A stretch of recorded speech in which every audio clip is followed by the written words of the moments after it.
Hey, boys and girls.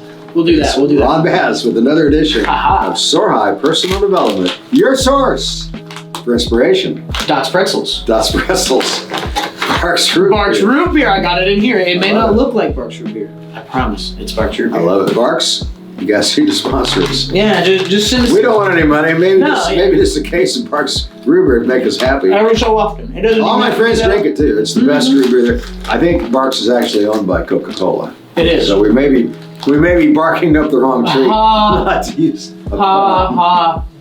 I'm hanging around you too much with all the rhyming and the stuff. Like I don't know how to explain it, but that's what's up. Davin Hunley. That's me. Mr. Producer. Soar High Personal Development. Executive Producer. That's me. Soar High Records. Soar High Entertainment. A lot of stuff going on around this place. A lot of stuff. Pretty cool though. I agree. So we're going to talk tonight about fear. Okay. We're going to talk about how important it is to face your fears.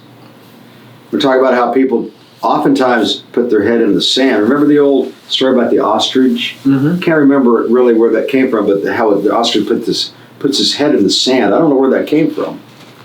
But the inference is that it means that you're hiding. You're not wanting to face. We used to say, sweep things under the carpet. That's another kind of an example of Sweep things under not the rug. facing things head on, sweep things under the rug. Like I know in Judaism we used to talk about, oh yeah, don't tell anybody you're Jewish because people, that's sweeping it under the rug. Okay, and we were little kids, we would hear that from our teachers. In other words, be proud. You're black, you're white, be proud of who you are, right? But I remember my mother used to say, honey, they hate the blacks and the Jews. And oh, Mom, don't talk like that. But you're talking about a generation from, she was born in what, 1900? Yeah, like 1900. So you're going back a long ways, but that even it was racism back then, discrimination back, it's always been that way. It's sad. It's from the beginning of time. It's not just like now. That's a whole other topic for a whole other night. But, okay, so I want to talk about fear. Okay. I want to talk about how I think it's pretty common for people to not face their fears. Okay. And everybody's got fears. What would you say some of the top fears are that an average person would have? Number one is dying. Everyone fears everybody's death. fearing of dying. Okay. Everyone fears death. Okay. All right. Number two? Going broke? Going broke. Yeah, going broke. So what happens? Somebody like starts a family, they've got car payments, house payment, insurance, children, and all of a sudden they lose their job. And they're freaking out. No money. What are they going to do? So going broke is a big problem, particularly for families, right? Losing everything. Can't pay their utilities. Yeah. I remember when I was a kid, they came knocking at the door. This is the old days. Utility, because my parents couldn't pay the utility bill, and they had to like talk the guy into not turning him off that day. Right. Because nowadays it's not like that. No, they just flip the switch. That's it. Yep. And I can tell you some personal experience with that, even over the course of my career where that's happened to me. But anyway, so much for all that. Okay, what else? What else would be like a big fear? Man. How about losing friends, like losing family? Well, how about just the fear of like being turned down, like in a social environment, social setting? Okay. The fear of like face, like you're a guy going up to a girl going up to a guy. Not being popular. What is that called? Fear of being rejected in a fear of missing out. It's like fear of missing out, kind of like that. Well, the fear of not being accepted. Yeah. Fear of not and being now it's even worse in these days because you've got transgenders, you've got homosexuality, you've got bisexual and lesbian and homosexuality. And people are like being very hateful, being hating on these people. Right? Yeah. So the fear of being not accepted. So these are enough items to talk about tonight. I mean, so on a personal level, I've been talking about my martial arts career, and a real personal story for me, and I've said it before, is that when I first started doing martial arts years ago, my coach, Luis Rubalcaba, my black belt, said you need to do a competition, and I thought, oh my God, I thought I was going to die. My heart started racing, started perspiring. I can't do a competition. First of all, I don't know how. I don't think I have I'm not competent enough, I'm thinking to myself. I'm going to get my ass kicked. And secondly, I'm not going to fit in because everybody in there is so much younger. And he said, look, Ron, I'll never forget this. You have to face your fears because if you don't, you'll be locked in your own prison for the rest of your life. It's the only way to have the key to open up your cell. And I thought, man, you know what? He's right. But man, it was so hard.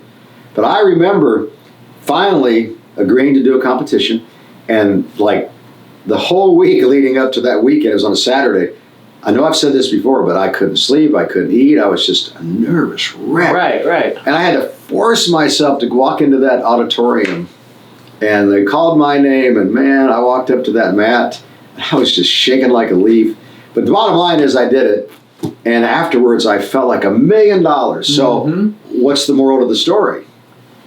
If you face it, you're gonna you have to overcome it. And the only way to overcome it is by doing it. So you're an entertainer, you're a producer, you're on stage, you're performing in front of a lot of people. It's the same thing. Yeah. You have to face that fear of being uncomfortable out there, and or are you going to do a good job? Are you going to forget your lines? Are you going to people are going to make fun of you? Are you going to feel like you did a good job? All those fears, potentially, right? Now, you've been doing it long enough. But, you know, I still get nervous. Not like I did at the beginning. Like I did some competition this weekend, and I was like pretty calm and collected, but I still was somewhat nervous. Not like I used to be. I call that type of nervousness, I call that excitement. Yeah, I think you're right. More of an excitement, right? Yeah, it's just a different Don't word. you think that you tend to desensitize to these struggles and fears if you do enough of them? Yes. That's the way to overcome it, don't you think? Yes, but if you did not have that little bit of butterflies in your stomach, Good point. I don't think that you really truly care. Yes, exactly. So you're always going to have some fear. So a little bit. Or whatever you want to call it. But that quickly goes away once you start participating in the process. Once you start entertaining, once you start fighting. It kind of start seeing it goes away quickly. Yeah. Now you're in the mix. Now you're adrenaline. Now it's all adrenaline. All adrenaline. And it's just. I read an article about Winston Churchill, who was in England during World War II. He was the prime minister, and he said they said he used to drink before he would give speeches. Like he would pour. You could see him pour like liquor into his cup. So that's an example of what I'm saying. Yeah. Even the greats, and this was a great orator. He was great at speaking. Even he needed some assistance, or he thought he did. Hitler, as great an orator as he was, would have to get high every morning, they claim. His doctor wrote a book about it or talked about it later on after the war, that he would have to get high like every day, and he would, in order to have the confidence to speak and overcome his fear of speaking. So, look, we're talking about something that's very common for just about everybody, and my suggestion is to do what I did. Face your fears head on. Don't worry about the outcome. Forget about that.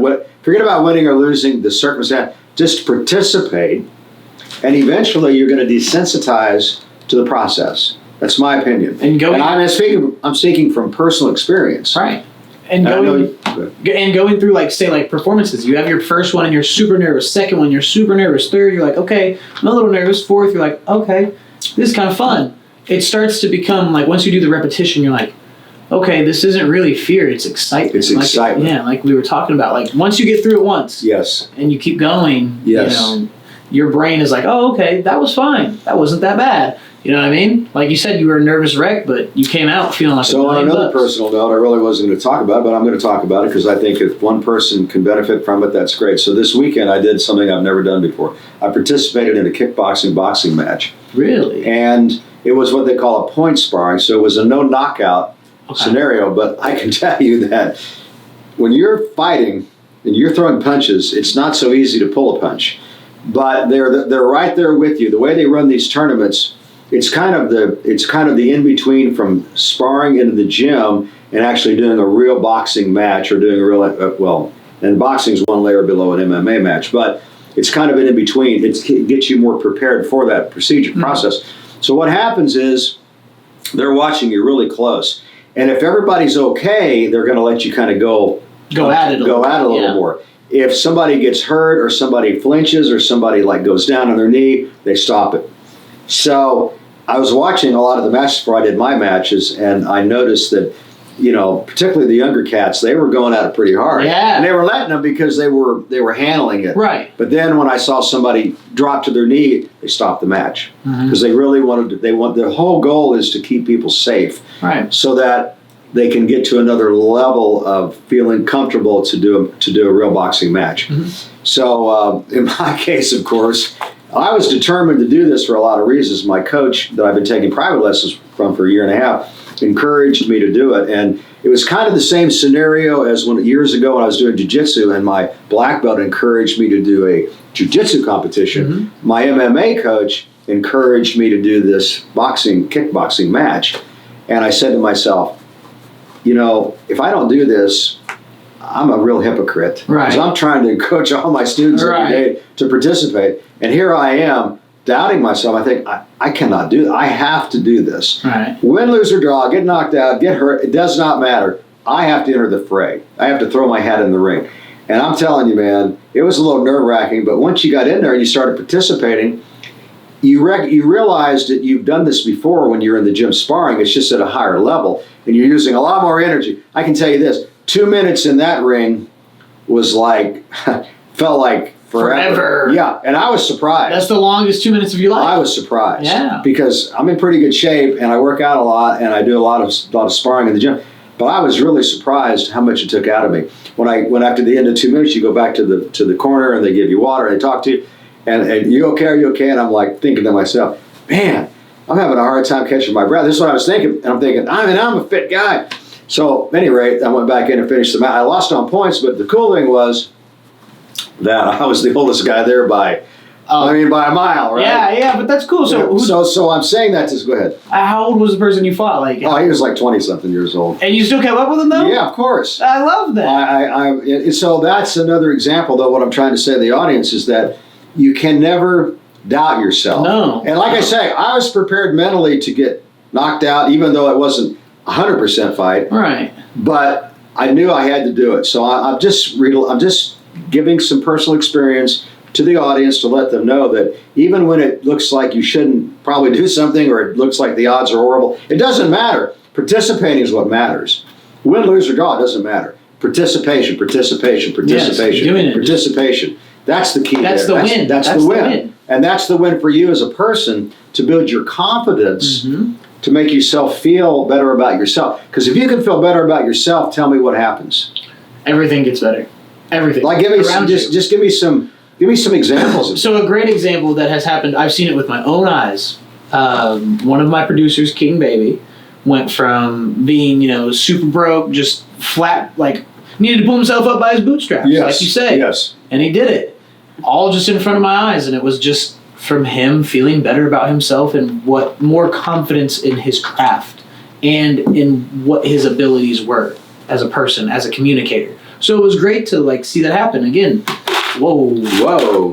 Good thing there's nothing in it. I drank all my Bark Root beer. Bark just the best. But yeah, that'd be my example. When you feel better about yourself and you feel more confident in the process that you're taking, everything gets better. I mean, even just in my own personal life, look at where I'm at now with the music. Yeah, it's pretty powerful. 3 months ago, even when we got into the new spot, there weren't as many sessions coming through. Not as many people knew who we were. Oh, yeah, the spots you're at now, I'm thinking about the newest. There's so much going on. I know, You've got 2 studios on your lot. We're building another studio on the other side of town. Yep. That's crazy. But it all makes sense to me because I'm seeing my original vision now become reality. Exactly. And so from my perspective as the business guy, it's very exciting for me. Just like you producing your own music is very exciting for you. And it came with confidence. It came with the confidence that you instilled within me and that you gained with working with artists who can sometimes be very... they are provoked emotionally. Yes. They think with their emotions very quickly, very drastically. So that shows a lot of confidence. Artists are very emotional, I've learned. Yeah. I try to operate in a very even keel sort of way, even under pressure. And I'll tell you, sport has helped me. Competition has really helped me tremendously in that area. I'm not going to get into all the details, but I can tell you that when things are really difficult for me in terms of business, that my jiu-jitsu career, my MMA career, or my boxing career, or my striking career, my kickboxing career, my jiu-jitsu career has helped me to stay allow me to get through some very difficult experiences without losing my mind. And it's just so important to train, whether you're going to the gym every day, whether you're doing sport, get involved in a disciplined activity and stick with it. So it's the same thing with like artists for music. So me personally, it's happened the same way. I've been plenty of times I wanted to lose my mind almost purposefully, and excuse me, and music kept me from doing that. I see you're a lot more even keeled than I remember from 2-3 years ago. Exactly. You're learning. You're learning quickly. Learning faster than I learned. At your age, I wasn't nearly as mature as you are right now. Well, thank I was you. pretty wild. I mean, I always worked hard, but I was... I'm wild sometimes, but yeah, mostly. but I was really wild. Okay, so back to this. So facing your fears. Well, I guess we're at 15 minutes. Oh, well, okay, I'm going to wrap up the It's up to topic, and then you. we're going to get into a few Ron's rants, and then we'll get out of here. That's fine. Ron's mixed bag, right? Ron's mixed bag. I still call it The overall theme is Ron's mixed bag because we do a mixed bag. We do a lot of different things because I like to talk about what's on my mind. Exactly. I think it's interesting, even if it's not overly interesting to everybody. It has merits. But look, everything has some merit that I talk about. A podcast, some of the best podcasts are what we're doing right now. Just having a conversation. Good. We're on camera. No, we're on camera, breaking the fourth wall right now. I love it. Having conversation about what we're doing. And I love it. You know, there's only so much. So a couple thoughts along the lines of facing your fears. Face it, like I said earlier, regardless of the outcome, that's not important. What matters is you participate. Yes. At least you'll have the satisfaction of knowing that you made the efforts. And when you feel like you say to yourself, because I was doubting myself this weekend, it's like, I don't know. No, come on, man. You have to bring yourself full center again.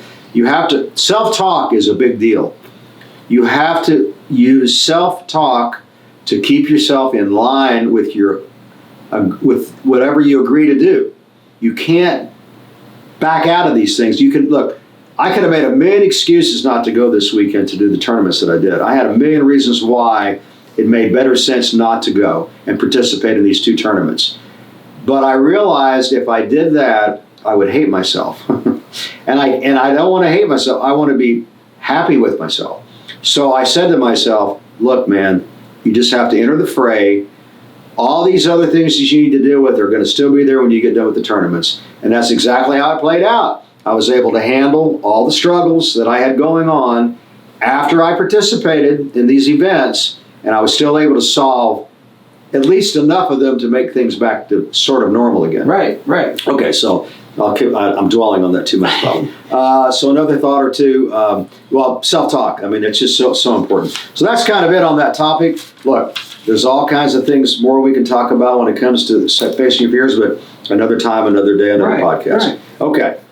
Some encouraging news about Alzheimer's. I read an article today, and I read an article a few weeks ago. Now they have 2 drugs out. Okay. The latest drug, I don't even know how to pronounce it. I think this is going on in England maybe, but they say with the 3rd study they did that they've been able to slow down the advancement of it by 36%. That's a big deal. That means maybe somebody can have a better quality of life for a few more months, a few more years. I don't know. They think they're on the track to maybe solve it. And it may not be that long. So that's power. That's very good. That's a right direction kind of thing. Yeah, and there's a lot of encouragement in that area. A lot of people are really excited about it. Today they announced some other stuff that I haven't heard about yet, but it was along those lines, maybe even more encouraging than what I just talked about. I can't even pronounce this drug. DONANEMAB, I think it's however you pronounce that. I don't know. At any rate, so I was going to also say along the lines of struggling and dealing with fears, at least when you struggle with some confidence. Don't struggle with the idea that you're going to fail. Struggle with the idea that you can probably overcome the adversity. Mm-hmm. And I talk about the gym. Today I've been in the gym, and I was with a guy that's 5 years older than me, and he's the guy that got me in the gym 9 years ago. And he's still doing the deal. He's a real negative guy, so I don't hang out with him like I used to, but at least it just shows, and he's physically very fit. He's 75 years old, and he's still fit as a fiddle. So, look, the gym, working out, should be the center of the universe. Get a gym membership, $10 a month. I don't care if you just walk for 10 minutes a day, 30 minutes. They say walking every day will expand your life by a number of years. Yeah. Just walking. Forget about running. Forget about lifting weights. Just walk. You can do that at the gym. Get those steps in. You can do that anywhere. You can do it anywhere, but there's something about going to a gym because you're more disciplined. Plus, while you're there, you might want to do a few pull-ups, do a few sit-ups, some push-ups, some lightweight weightlifting, something. So anyway, when you struggle with confidence, have some confidence about how you move forward with these issues. That's my opinion anyway. That helps me a lot. So let's see. I read this article. It's pretty cool I love talking about banking, right? It's had a big banking hoop-de-doo this weekend. We've talked about it off camera earlier. But I'm going to tell you about an article I read about Bank of America. Don't hate me. Don't sue me. They just got accused of and got sued for fraud. Here's what they were charging: fees illegally. Mm-hmm. And we've had these discussions about how my bank has gotten crazy on charging you $18 on like a $1.75 Coca-Cola fee, or when you use the card to get a Coke for $1.75, they'll charge $18 on an overdraft, or $2 for the ATM. They'll show it as an overdraft, and they'll charge you $18. I mean, it's crazy. That is crazy. They'll do anything they can to make that money, and it's sad. But this is a perfect example of how they got caught, and they're in trouble. That's Bank of America. One of the biggest banks in the world. So I'm not hating on anybody, but I'm saying, hey, you know what? This is an example of something it's not fair. Right. And you need to, and if it happens to you should protest it with your bank. And you see fees that you don't think you deserve, you should speak up. At any rate, so much for that. Obesity. They say that obesity is tied to 18 different cancers. 18? Oh my goodness. I mean, that makes sense. Your body's not built to really do that. Here's another cool medical thing. We're just about out of here. They've been able to regrow teeth with the new drug. That's crazy. Interesting. Regrowing teeth. Very interesting. It's wild, isn't it? That is wild. I don't know how I feel about that one. I don't know how I feel about that. Okay, here's something you're not going to like. It's about marijuana. It says that oftentimes marijuana is linked to depression and bipolar. Yeah, They just finished that study. I've already known that. There's more context to it. I get it. Okay, well, I'll shut up now. That's about it. Any last words, sir? Any closing thoughts? Sounds like any last words? Yeah, like you're getting ready to get executed. I've seen some of those articles too. Some famous last words. That's crazy. Famous last words. Yeah, like crazy stuff on when they execute people. And I saw that somebody wanted for their last meal. They wanted endless pancakes from IHOP. That's crazy. Like, okay, man. That's cool. Okay, so that's my final thought. That's your final thought.